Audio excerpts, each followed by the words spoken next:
అన్నాడీఎంకేలో ఆధిపత్య పోరు కొనసాగుతోంది. పళనిస్వామి వర్సెస్ సివి షణ్ముగం వర్గాల పోరు కొనసాగుతోంది. పార్టీ అధినేత, శాసనసభాపక్ష నేత ఎవరు అనే దానిపై ప్రస్తుతం ఉత్కంఠ నెలకొంది. ఇప్పటికే పార్టీ అధినేతగా పళనిస్వామి కొనసాగుతున్నారు. టీవీకేకు మద్దతు ఇచ్చిన 25 మంది అన్నాడీఎంకే రెబెల్స్ ఎమ్మెల్యేలు ఇంకా పార్టీలోనే ఉన్నారు.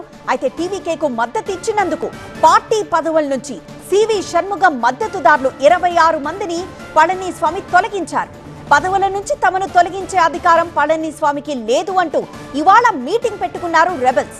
పళనిస్వామి వైదొలగాలి అంటూ రెబెల్స్ డిమాండ్ చేస్తున్నారు. ఇప్పటికే 50 మంది జిల్లా అధ్యక్షులతో సివి షణ్ముగం మంతనాలు జరిపారు. అన్నాడీఎంకే పార్టీ అధినేత పోస్టుతో పాటు ఎల్పీ నేత పోస్టును కాపాడుకునే ప్రయత్నాల్లో ఉన్నారు పళనిస్వామి.